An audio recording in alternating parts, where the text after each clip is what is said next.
जय श्री राम प्यारे बच्चों, स्वागत है आप सभी का दोबारा से आपके अपने YouTube channel Saraswati Educare centre पर।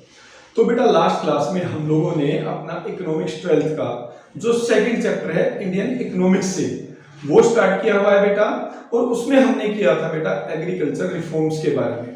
तो उसी को कंटिन्यू रखते हुए बेटा देखिए एग्रीकल्चर रिफॉर्म्स या एग्रीकल्चर पॉलिसीज के दो पार्ट थे बेटा, एक था लैंड रिफॉर्म्स और दूसरा था बेटा ग्रीन रेवोल्यूशंस। तो आज की क्लास में हम लोग करेंगे बेटा हमारे देश में जो एग्रीकल्चर पॉलिसी बनाई गई थी 1950 टू 1990 के लिए, उसका बहुत इंपॉर्टेंट पार्ट नाम है ग्रीन रेवोल्यूशंस। तो बेटा वीडियो स्टार्ट करने से पहले इस वीडियो को लाइक जरूर कर दें, चैनल को सब्सक्राइब कर लें, इसके साथ साथ बेल आइकन जरूर प्रेस कर लें क्योंकि इसी तरीके की वीडियोज आपको आगे भी मिलती रहेगी। ठीक है बेटा, तो स्टार्ट करते हैं अपनी आज की क्लास।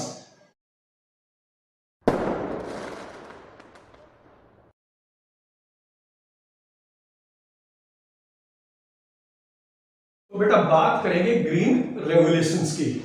ठीक है, उसके लिए देखिए आपको दो चीजें समझनी पड़ेगी। यहां पर ग्रीन का मतलब क्या था? ग्रीन का मतलब था फूड ग्रेन्स या फिर क्रॉप्स, और रेवोल्यूशंस का मतलब था बम्पर प्रोडक्शंस, यानी एक ऐसी टेक्नोलॉजी, खेती करने का एक ऐसा तरीका जिससे हमारे एग्रीकल्चर प्रोडक्ट्स के प्रोडक्शन में बम्पर इंक्रीमेंट हो जाए, उसको नाम दिया गया था ग्रीन रेवोल्यूशंस। ठीक है, आप सबको पता है बेटा कि at the time of independence करीब करीब 75% ऑफ आवर पॉपुलेशन इंगेज थी एग्रीकल्चर सेक्टर में, बट हमारी जो प्रोडक्टिविटी और जो प्रोडक्शन था दोनों ही बहुत कम था बेटा। तो उस समय हमारी सरकार ने डिसाइड किया कि कोई ऐसी टेक्नोलॉजी, कोई ऐसा तरीका ढूंढा जाए जिससे कि हमारा एग्रीकल्चर प्रोडक्शन और प्रोडक्टिविटी दोनों ही बढ़ जाए। ठीक है, और हमारे साइंटिस्ट ने काफी एफर्ट्स डाले बेटा, और उसके बाद इंट्रोड्यूस किया गया एक पैकेज। किस चीज का पैकेज बेटा?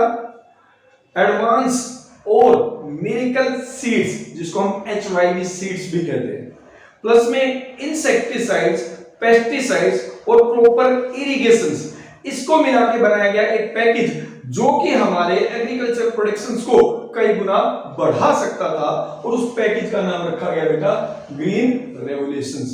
तो आप कह सकते हो कि green revolutions is adoptions of advance technology, seeds और fertilisers and insecticides which increase bumper production in the food grains. ठीक है, तो ग्रीन रेवोल्यूशंस हमारे देश में जो इंट्रोड्यूस हुआ था बेटा, it was introduced in third plan, that is mid 1960s। ठीक है, 66 में, ठीक है, हम लोगों ने पहली बार अपने देश में ग्रीन रेवोल्यूशंस को इंट्रोड्यूस किया था, राइट। तो यहां पर ग्रीन रेवोल्यूशंस की आवश्यकता क्यों हुई? ठीक है, हमें क्या जरूरत थी, और फिर ग्रीन रेवोल्यूशंस कैसे आप डिफाइन करोगे? अब बात करेंगे बेटा, बात करते हैं कि भाई हमें ग्रीन रेवोल्यूशन की आवश्यकता क्यों थी। भाई ऐसे क्या रीजन थे कि जो हमारा ट्रेडिशनल एग्रीकल्चर सिस्टम था उसको हमें चेंज करना पड़ा। तो देखिए जो पहला पॉइंट है वो ये है कि at the time of independence हम सबको पता है 75% of our total population was engaged in the agriculture sector और dependent on the agriculture sector। हमारी जनसंख्या का 75% जो है वो एग्रीकल्चर सेक्टर के ऊपर डिपेंड था, पहली चीज। दूसरा, हमारे पास बेटा कोई परमानेंट सोर्स ऑफ इरिगेशन नहीं थे, सिंचाई के हमारे पास कोई परमानेंट साधन नहीं थे, और हम पूरी तरह से बेटा मानसून या फिर रेनफॉल्स के ऊपर डिपेंडेंट थे। इसका मतलब ये होता है कि अगर अच्छी बारिश हुई तो किसानों के पास उत्पादन भी अच्छा होगा एग्रीकल्चर गुड्स का, बट अगर अच्छी की बारिश नहीं हुई तो farmers have to face lot of troubles. ठीक है, तीसरी प्रॉब्लम जो हमारा प्रोडक्शन और जो प्रोडक्टिविटी थी बेटा, ठीक है, एग्रीकल्चर सेक्टर में it was very low because we are using outdated technology in the agriculture sector. तो इसकी वजह से हमें लगा कि भाई हमारे पास जो है कोई ऐसी टेक्नोलॉजी होनी चाहिए, कोई ऐसा तरीका होना चाहिए खेती का जिससे कि हमारा आउटपुट बढ़ जाए। और बात करें 1965 से पहले भी अगर आप बात करें तो हमारी पूरी डिपेंडेंसी थी रेस्ट ऑफ वर्ल्ड पर, खासकर अमेरिका पर, क्योंकि हम लोग बेटा फूड ग्रेन्स भी इंपोर्ट कर रहे थे। और ये थोड़ी अजीब बात है, ठीक है, हम लोग एग्रीकल्चर बेस्ड इकोनॉमी और 75% हमारी जो पॉपुलेशन है बेटा, ठीक है, वो किस में लगी है, एग्रीकल्चर सेक्टर में लगी है। बट देखिए हमारा अनफॉर्चुनेटली देखिए हम लोग फिर भी क्या कर रहे हैं, इंपोर्ट कर रहे हैं फूड ग्रेन्स।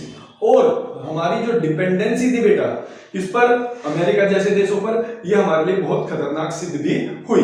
तो उस समय हमें लगा कि हमें अपनी टेक्नोलॉजी में चेंज करना पड़ेगा, और हमारे साइंटिस्टों के लगातार एफर्ट्स की वजह से एक ऐसा पैकेज, एक ऐसी टेक्नोलॉजी हमें मिली 1960s के मिड में, जिसका नाम रखा गया ग्रीन रेवोल्यूशंस, जिसका नाम रखा गया ग्रीन रेवोल्यूशंस। तो बेटा अगर बात करें कि भी ग्रीन रेवोल्यूशन है क्या, ठीक है, ग्रीन रेवोल्यूशन एक एडवांस टेक्नोलॉजी था एग्रीकल्चर सेक्टर में, जिसमें कि हमने अपने HYV सीड्स, जिसको हम मिरेकल सीड्स के नाम से भी जानते थे बेटा, उनको यूज किया, और उससे हमारे फूड ग्रेन्स के प्रोडक्शन में बम्पर इंक्रीमेंट हुआ, खासकर बेटा व्हीट और राइस की बात, ठीक है। तो अब बात करेंगे कि भाई HYV सीड्स, हम लोग ग्रीन रेवोल्यूशंस की समरी निकाले तो ग्रीन रेवोल्यूशन क्या था बेटा, यूज ऑफ HYV सीड्स था, मिरेकल सीड्स था, ठीक है। तो यहां पर जो हम कहते हैं green revolution is the use of HYV seeds, ठीक है, specially in the production of wheat and rice, जिसकी वजह से हमारा जो प्रोडक्शन है वो कई गुना बढ़ गया था, उसी को नाम दिया गया ग्रीन रेवोल्यूशन। तो उससे पहले हमें ये समझना पड़ेगा कि जो HYV सीड्स है, क्या इसमें कोई कंडीशन होती है, क्या HYV सीड्स को हर फार्मर यूज कर पाएगा, क्या HYV सीड्स को हर स्टेट में अप्लाई किया जा सकता है? तो उसके लिए पहले आपको समझना पड़ेगा बेटा, HYV seeds needs adequate facility for drainage and water supply, कि ये जो ग्रीन रेवोल्यूशन की टेक्नोलॉजी थी, HYV सीड्स था बेटा, इसको केवल वहीं पर यूज किया जा सकता था जहां पर परमानेंट सोर्स ऑफ इरिगेशन हो, मतलब सिंचाई के परमानेंट सोर्स हो, ठीक है। ये ना कहें काले मेघा पानी तो बरसाओ, ठीक है, अगर काले मेघा के ऊपर डिपेंड रहते हो तो उस स्टेट में उन फार्मर्स को इस टेक्निक को यूज नहीं करना है, क्योंकि बिना सिंचाई के परमानेंट साधनों के आप इसको यूज नहीं कर सकते, पहली चीज। दूसरी चीज जो बेटा, इसमें need heavy dose of chemical fertilisers. HYV seeds अगर आप यूज करते हैं तो आपको फर्टिलाइजर्स का जो यूज है बेटा, नॉर्मल सीड्स की तुलना में कई गुना ज्यादा करना पड़ता है, 4 to 10 टाइम्स, 4 से 10 गुना आपको ज्यादा इसको यूज करना पड़ेगा। क्लियर? इसके अलावा अब यहाँ पर कुछ चीजें देखिए, यहाँ से कंक्लूजन निकलता है कि भाई HYV सीड्स का बेनिफिट लेना है अगर आपको, तो दो चीजों का होना जरूरी है। पहला, परमानेंट सोर्स ऑफ इरिगेशन होने चाहिए बेटा, सिंचाई के परमानेंट सोर्स होने चाहिए, ठीक है। ये नहीं कि आप बारिश के ऊपर निर्भर है और आप सोच रहे हैं कि भाई मैं ग्रीन रेवोल्यूशंस को यूज कर लूं, या सॉरी मैं HYV सीड्स को यूज कर लूं, तो ये संभव नहीं है। You can not adopt green revolution technology.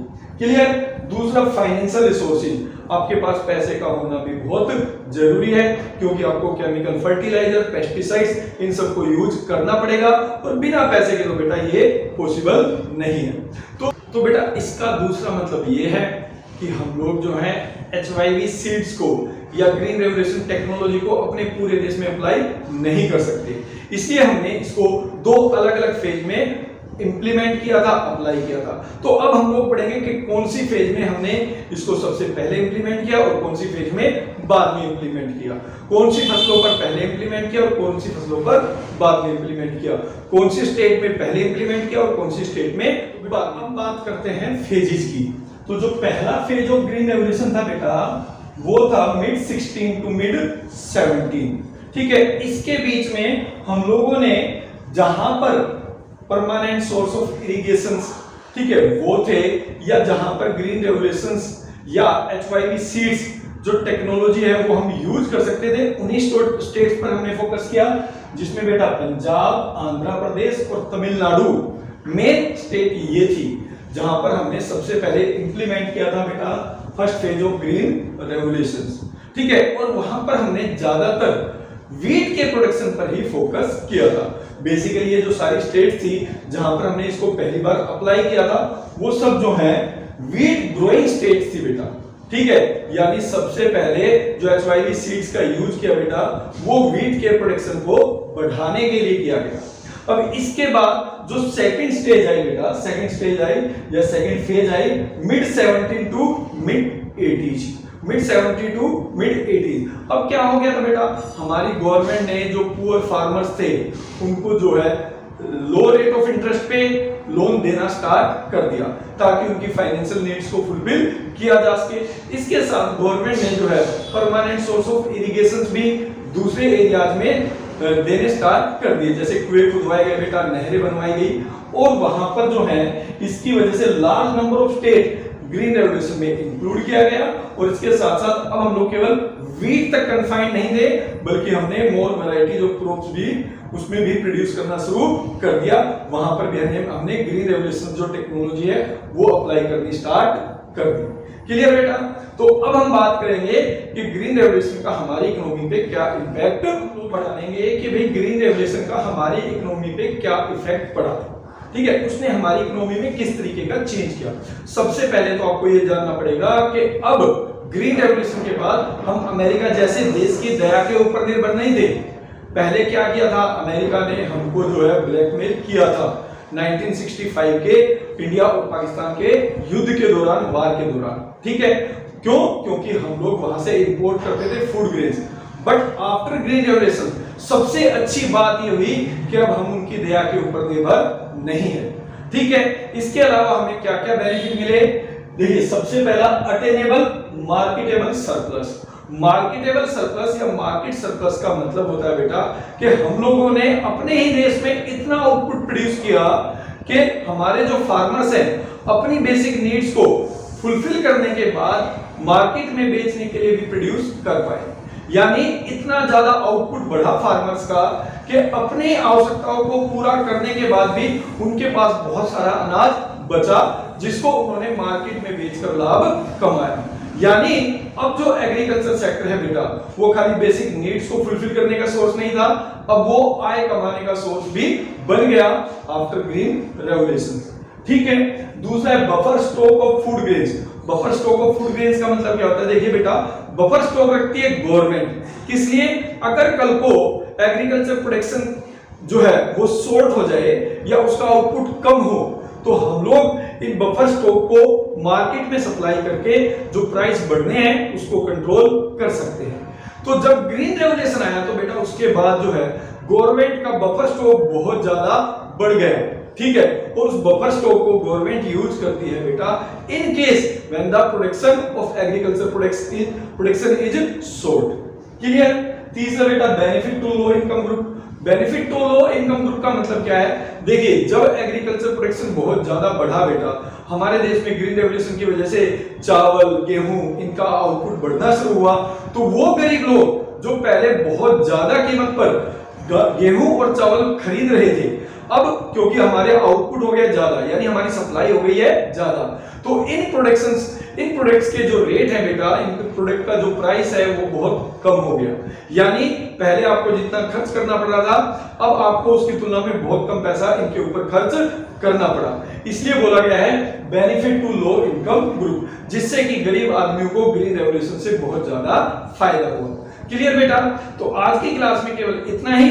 ये था आज का बहुत इंपॉर्टेंट टॉपिक बेटा ग्रीन रेवोल्यूशन। वीडियो अच्छी लगे तो दोस्तों के साथ शेयर जरूर करें। वीडियो अगर अच्छी लगे तो कमेंट भी करें बेटा, चैनल को सब्सक्राइब करें। हम मिलेंगे अपनी नेक्स्ट क्लास में, तब तक के लिए जय श्री कृष्ण।